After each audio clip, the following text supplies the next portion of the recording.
유대인의 유월절이 가까운지라 예수께서 예루살렘으로 올라가셨더니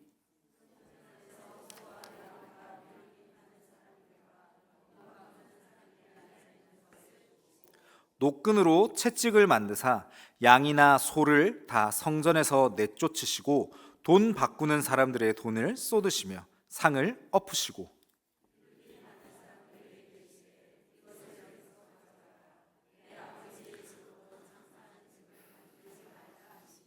제자들이 성경 말씀에 주의 전을 사모하는 열심히 나를 삼키리라 한 것을 기억하더라.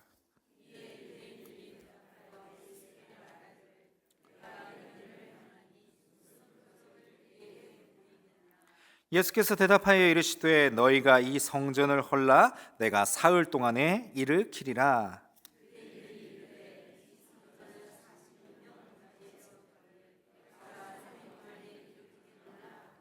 그러나 예수는 성전된 자기 육체를 가리켜 말씀하신 것이라. 죽은 자 가운데서 살아나신 후에야 제자들이 이 말씀하신 것을 기억하고 성경과 예수께서 하신 말씀을 믿었더라. 아멘. 함께 이제 말씀을 나누고자 합니다. 조금은 자극적으로도 들리실 수 있으리라 생각합니다. 제목을 냄새를 고백할 때라고 이렇게 지어봤는데요. 우리가 죄가 없었을 때, 즉 에덴 동산에서 원래라면 하나님과의 교제가 우리는 매우 자유로웠을 것입니다. 그런데 하나님께 불순종하고 선악과도 먹게 됨으로 인해서 죄가 들어오게 되었습니다. 그로 인해서 하나님께 나아갈 수 없는 상황이 되어 버렸습니다. 죄가 우리의 앞길을 가로막고 있습니다. 그래서 예배조차 온전하게 드릴 수 없는 그런 상태가 바로 사람의 상태였습니다. 그래서 구약 시대 때는요, 내 죄를 대신해서 동물을 잡아 죽였습니다. 원래 죄의 삭은 사망이고 이 죄의 삭은 사람이 져야 하는데, 즉 사람이 죽어야 하는데, 죄 없는 사람이 내 죄를 대신해서 죽는 것은 불가능했습니다. 죄 없는 사람은 없지 않습니까? 그래서 내 죄를 대신해서 동물이 그 죄의 삭수로 대신 죽었습니다. 동물이 우리의 대속물이 되어 주었습니다. 죄의 문제를 임시적으로나마 해결할 수 있게 되었고, 그로 인해서 구약에서는 예배를 드릴 수 있게 되었습니다. 다행스럽게도 제사를 드리는 하나님의 백성들은 그 제사의 시간이, 예배의 시간이 참으로 기쁨이 되었을 줄로 압니다. 이처럼 예배는 죄로 인해 하나님께 나아가지 못하는 우리가 하나님께로 나아가는 정말 귀하고 아름다운 과정입니다. 그런데 말씀드린 것처럼 그 과정 가운데는, 즉 하나님께로 나아가는 그때에는요, 말씀드린 것처럼 구약에서는 동물을 잡아 죽였다라고 합니다. 그렇다는 것은요, 동물의 피도 나올 거고요, 그 동물의 살에서 나는 누린내라고 하죠, 냄새도 날 거고요, 또 내장 안에는 깨끗하지 않을 겁니다. 배설물들이 뒤엉켜 있을 겁니다. 그리고 그 외에 장기들 안에서의 고약하고 지독한 냄새가 납니다. 이 예배는 참으로 아름답지만 예배로 나아가는 과정은 쉽지 않다라는 겁니다. 특별히 이러한 냄새가 난다라는 겁니다. 즉 이러한 냄새를 통해서 죄라는 것이 얼마나 잔혹하고 끔찍한 것인지를 본문이 말해줍니다. 회개가 무엇입니까? 예배가 무엇입니까? 내 죄를 하나님께 고하고 내가 다시는 이 죄를 짓지 않겠습니다 라고 자복하는 것이고, 그렇게 무릎을 꿇는 겁니다. 이때에요, 말씀드린 것처럼 이 냄새가 뒤따라옵니다. 왜요? 죄의 결과니까요. 성도 여러분, 냄새를 안 내는 방법이 있을까요? 냄새를 안 내고 제사를 드리는 방법. 외면하면 됩니다. 죄를 외면하면 되고요. 죄를 안 보면 됩니다. 회개 안 하면 되고요. 기도 안 하면 됩니다. 잘 아시겠지만 이 방법은 정답이 될 수는 없습니다. 변명할 수 있겠죠. 핑계 되겠죠. 아이고 제가 좀 비위가 약해서, 아이고 제가 좀 마음이 약해서 동물 잡는 건 제가 못 보겠습니다. 아니요. 똑바로 봐야 됩니다.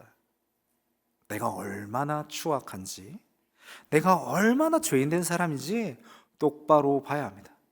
이 죄의 결과가 이 죽음이라는 것을 우리가 똑바로 봐야 됩니다. 그리고 그것으로 끝나는 것이 아니라 이 죄는 내 공로, 내 열심으로가 아니라 오직 예수님만이 이 죄를 씻어 주실 수 있음을 분명하게 마주해야 합니다. 정리합시다. 죄는 더럽고 역한 겁니다. 아무리 좋게 보려고 해도 죄는 동물의 냄새, 그보다 훨씬 더 짙을 겁니다. 예배를 드리는 이 시간에는 이 고기를 태울 때 나는 냄새가 굉장히 고소하게 나겠지만, 예배를 드리기 전 죄로 뒤범벅된 이 모습은, 이 냄새는 지워지지가 않습니다. 이 죄의 냄새를 어떻게 해결할 수 있다 했습니까? 예수 그리스도의 보혈만이 이 냄새를 없앨 수 있습니다. 즉 우리는 예수 그리스도의 보혈만을 의지해야 할 것입니다. 주님, 내 죄로 인해서 이 더러운 냄새가 나에게 있습니다. 아무리 씻고 아무리 노력해도 나는 이 냄새를 쫓아낼 수 없으니 주님, 이 악취를 벗어나게 해주십시오. 기도해야 됩니다. 발버둥 쳐야 됩니다. 오늘 이 자리가 그 자리가 되기를 간절히 소망합니다. 오늘 본문에서는 예수님께서 성전을 더럽히는 자들을 쫓아내신 사건이 등장합니다. 오늘의 본문은요, 특별히 모든 사복음서에서 동일하게 등장하는 본문입니다. 마태, 마가, 누가 이 세 권의 공관 복음에서는 오늘의 본문이 예수님께서 십자가에 달려 죽으시기 전 그때에 이루어진 사건으로 보고 이 내용이 이 성경의 뒷부분에 기록이 되어 있습니다. 그런데 이상하게도 같은 사건임에도 불구하고 요한복음은 뒷부분이 아니라 앞부분인 2장에 기록이 되어 있습니다. 일부 학자들은 이렇게 말합니다. 비슷한 사건이 일어난 거 아니겠습니까? 요한은 그래서 앞에 있었던 일을 말하고 다른 세 복음서의 기자는 뒤에 있는 일을 말한 것 아닙니까? 라고 얘기를 하지만 제 은사님이시자 고신대 신학과 송영목 교수님을 비롯한 많은 신학자들은 이 사건이 예수님이 돌아가시기 전에 이루어진 것은 맞지만 요한복음의 저자인 요한이 이 사건을 매우 중요한 사건이자 요한복음의 주제를 강조하고자 의도적으로 앞으로 배치한 것으로 이해해야 한다라고 말하고 있습니다. 정리하자면 성전 청결 사건은 복음서에 모두 기록이 되어 있습니다. 이 사건은 매우 중요한 사건입니다. 그리고 특별히 오늘 우리가 요한복음을 살펴보는데요, 이 요한복음에서 이 사건이 앞에 등장한 이유는 이를 강조하기 위해서 의도적으로 앞으로 배치한 것이다 라고 우리는 이해할 수 있어야 합니다. 자, 그렇다면 이렇게 중요한 성전 청결 사건이 무엇인지부터 우리가 함께 살펴보고자 합니다. 13절에서 17절입니다. 우리 천천히 한 목소리로 함께 읽어보겠습니다. 시작. 유대인의 유월절이 가까운지라 예수께서 예루살렘으로 올라가셨더니 성전 안에서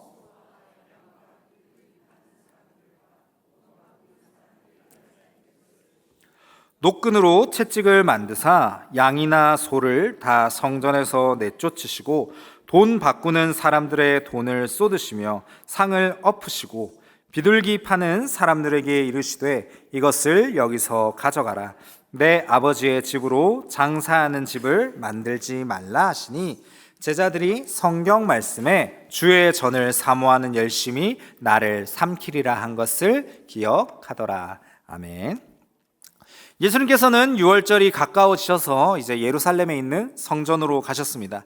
이때에 성전 안에서 소와 양과 비둘기 파는 사람들 그리고 돈 바꾸는 사람들이 앉아 있었습니다.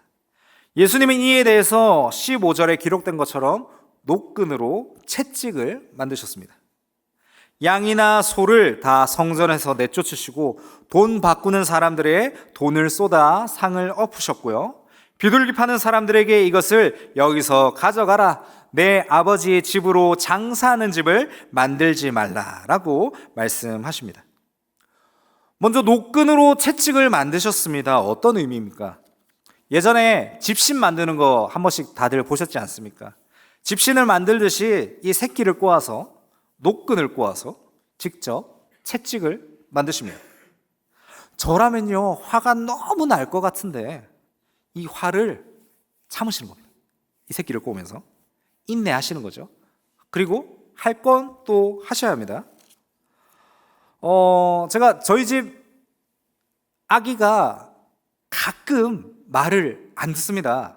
물론 갓난아기니까요. 이제 3살, 4살 됐는데, 예를 들어 제가 세아야 이거 엄마한테 좀 갖다 줘 이러면은 이 아이가 응, 아니 이러면서 멀리 도망을 치고 아빠 말에 순종하지 않는 그런 경우가 한 번씩 있습니다.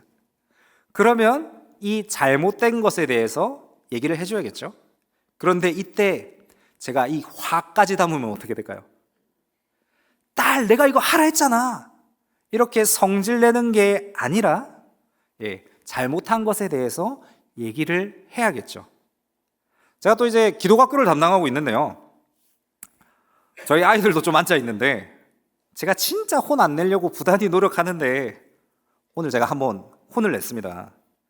제 감정이 최대한 들어가지 않고 잘못된 것들만 얘기를 하려고 부단히 노력을 했는데 어떻게 됐는지는 잘 모르겠지만 정말 그렇게 부단히 노력을 하려고 합니다.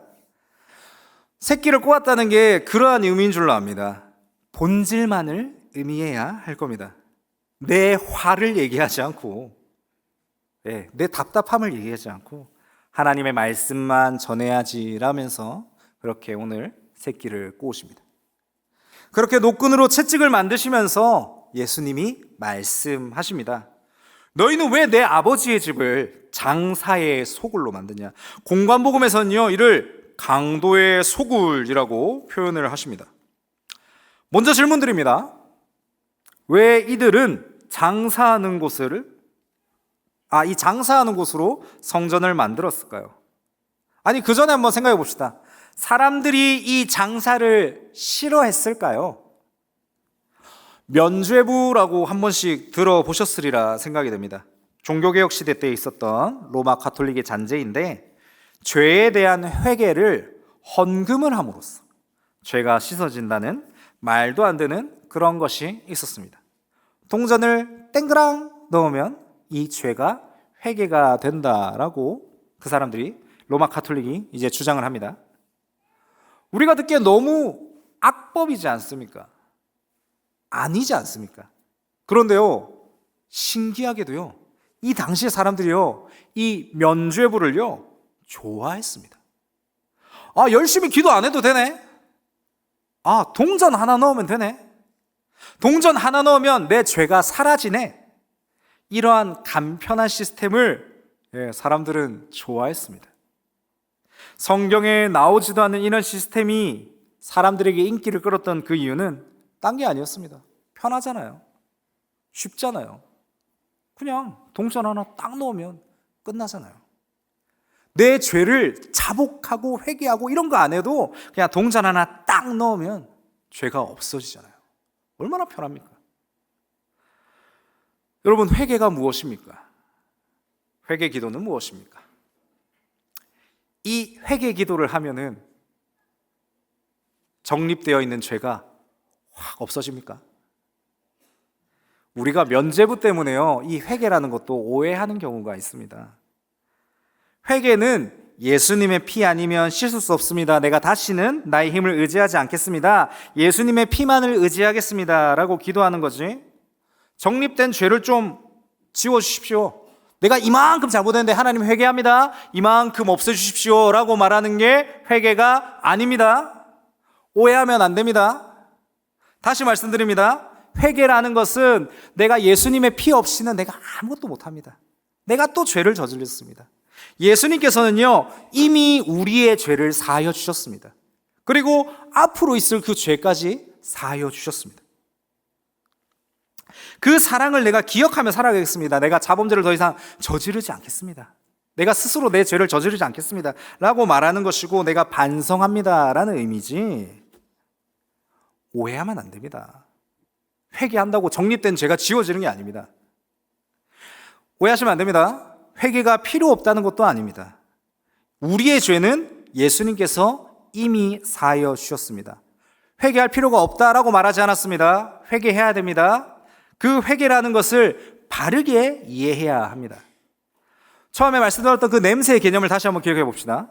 예수님께서는 우리의 죄를 사하여 주셔서 우리는 이제 냄새가 안 나는 사람이 되어야 하는데, 완전한 성화가 이루어지지 않았습니다. 죄의 성이 아직 남아 있습니다. 그래서 우리는 하나님의 곁을 떠나려고 합니다. 하나님과 동행하려 하지 않습니다. 냄새가 아직 남아 있단 말입니다. 이 냄새를 없애야 된다고요. 어떻게 해요? 예수님을 의지해야 된다고요. 예수님의 피만을 의지해야 된다고요. 그런데 오늘 이 성전 청결 사건이 일어난 때를 다시 한번 보시기 바랍니다. 본문 어디에서 성전 가운데서 하나님을 의지합니다, 내가 하나님만을 따라가겠습니다 라고 말하고 있습니까? 그렇지 않다라는 겁니다. 성전에서 열심히 장사하고 있습니다. 성전에서 열심히 돈 모으고 있습니다. 편합니다. 편리합니다. 여기 성전 앞에 편리한 제사용품이 있습니다. 몸만 오십시오. 편하게 오십시오. 돈도 다 바꿔드리니까 그냥 몸만 편하게 오셔서 예배드리면 됩니다. 장사하는 게 문제일까요? 그것보다 더 중요한 건요, 장사를 함으로써 예배가 무엇인지, 본질이 무엇인지, 냄새를 고백해야 되는 그 자리를 망각하고 잊어버리게 됩니다. 결국 이렇게 되면 뭐가 되는지 아십니까? 결국에는 냄새를 없애는 일은 뒷전으로 가게 됩니다. 레이어링이라는 단어가 있습니다. 이 단어가 무슨 뜻이냐면요, 향수에 대해서 얘기를 할 때 향으로 다른 향을 덮거나 이 향을 쌓는 작업을 레이어링이라고 합니다. 조금 어려운데요, 간단하게 설명하자면 이렇습니다. 집에 뭐 안 좋은 냄새가 났다라고 칩시다. 그러면요, 냄새의 원인을 제거를 해야 하는데 향초를 켜고 페브리즈를 뿌려가며 향을 덮습니다. 예를 한 가지 들어볼게요. 강아지가 거실 한복판에서 똥오줌을 쌌다고 치겠습니다. 예를 들어서 음식물이 가득한 음식물 쓰레기통을 거실에 엎질렀다라고 가정해 보겠습니다. 자, 이 냄새가 엄청 심할 겁니다. 그런데 이 흘렸던 것들을 제거할 생각은 안 하고 페브리즈만 계속 뿌리고 향초만 계속 켜고 있다 이겁니다. 물론 냄새는 덮을 수는 있겠죠. 그런데 궁극적으로 이 냄새가 제거됩니까? 아니다라는 겁니다. 그리고 더 무서운 게 무엇이냐면요, 이 죄라는 것은요, 제가 방금 말한 강아지의 대소변, 뭐 음식물통, 이것들보다 수억 배, 아니 표현할 수 없을 만큼 더럽고 악한 것이 우리의 죄라는 겁니다. 죄를 없애려고 노력해야 됩니다. 철저하게 그리스도의 보혈을 의지해야 합니다. 주님, 당신 없으면 안 됩니다 라고 부르짖어야 되는데 그저 페브리즈만 뿌리고 향초만 뿌리는 인생이 바로 이 성전의 인생이었습니다. 냄새를 외면하고 있습니다. 그저 행복해 보이기 위해서, 그저 편하기 위해서 냄새를 제거하려고도 안 하고 향을 덮으려 하는 그 성전을 향해서 오늘 예수님은요, 노끈으로 채찍을 만들어서 그 상을 뒤엎으십니다. 오전 예배 때 우리가 매주 참회의 기도를 드립니다. 왜 드립니까? 결국 하나님을 의지할 수밖에 없는 우리의 이 연약한 인생을 고백하는 것 아니겠습니까? 하나님, 내가 나의 돈으로 살아보고 나의 명예로, 나의 직분으로 살아봤는데 그리스도의 피 없이는 내가 아무것도 못합니다. 주님, 내 인생을 주님 인도하여 달라고 우리가 매주 그렇게 회개로 기도하지 않습니까? 18절에서 22절도 함께 보겠습니다. 18절에서 22절입니다. 천천히 함께 읽겠습니다. 시작. 이에 유대인들이 대답하여 예수께 말하기를 내가 이런 일을 행하니 무슨 표적을 우리에게 보이겠느냐? 예수께서 대답하여 이르시되 너희가 이 성전을 헐라 내가 사흘 동안에 일으키리라. 유대인들이 이르되 이 성전은 46년 동안의 지었건을 내가 3일 동안에 일으키겠느냐 하더라. 그러나 예수는 성전된 자기 육체를 가리켜 말씀하신 것이라. 죽은 자 가운데서 살아나신 후에야 제자들이 이 말씀하신 것을 기억하고 하신 말씀을 믿었더라. 아멘. 유대인들이 예수님을 공격합니다. 당신이 뭔데 이 편리한 시스템을 제거하려 합니까? 당신이 뭔데 이 꽃향기를 제거하려 합니까? 당신이 뭔데 우리가 쌓아놓은 이 금자탑을 무너뜨립니까? 당신이 자격이 있는지 표적을 보여주십시오. 예수님께서는 19절에서 너희가 이 성전을 헐리라 내가 사흘 동안에 일으키리라 라고 말씀하십니다. 유대인들은 다시 묻습니다. 아니 이 성전이 46년 동안 지은 성전인데 당신이 어떻게 3일 만에 일으킬 수 있습니까? 라고 반문을 합니다. 예수님께서는 이 건물을 가리키는 것이 아니라 각자의 육체를 향해서 말씀하신 것입니다. 실제로 이 성전은 AD 70년 로마의 침공 때에 무너지게 됩니다. 예수님께서 말씀하신 대로 무너집니다. 46년간 지은 성전이라 할지라도 예수님이 말씀하셨으면 무너질 수밖에 없습니다. 그리고 이 성전은 더 이상 건물로 남아있지 않습니다.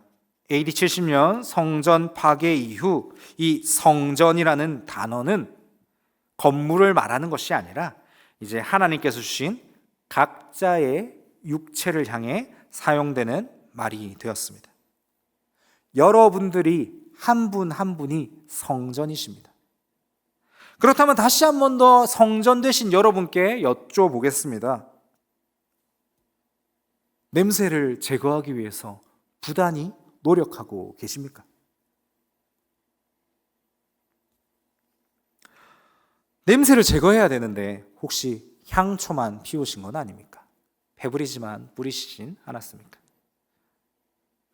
좋은 것, 편한 것, 안락한 것으로만 우리의 인생을 채우고 신앙생활을 채우고 있는 것은 아닙니까?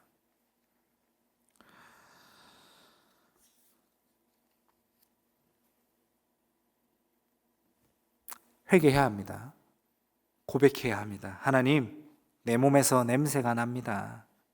이 냄새를 마주할 수 있는 용기를 허락하여 달라고, 그리고 이 냄새를 지울 수 있는 담대함을 허락하시고 오직 예수 그리스도의 보혈만을 의지하는 믿음을 허락하여 달라고 기도할 수 있어야 합니다. 사랑하는 성도 여러분, 이제 말씀을 정리하고자 합니다. 오늘 본문을 통해서 예수님은 성전을 청결케 하십니다. 냄새가 나야 하는 성전이 냄새 내기를 거부할 때에 예수님은 친히 새끼를 꼬으셔서 성전을 청결케 하십니다.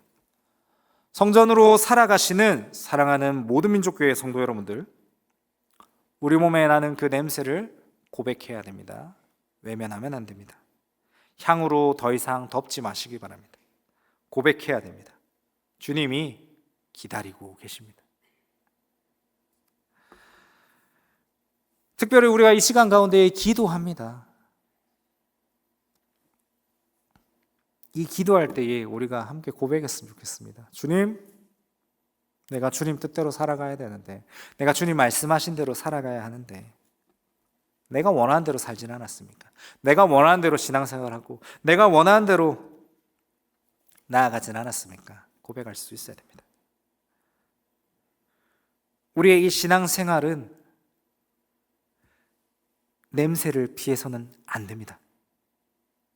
이 냄새를 바르게 마주보고요, 이 죄, 죄악된 우리의 모습을 씻을 수 있도록 하나님께 부단히 기도하고 믿음으로 나아갈 수 있어야 할 것입니다.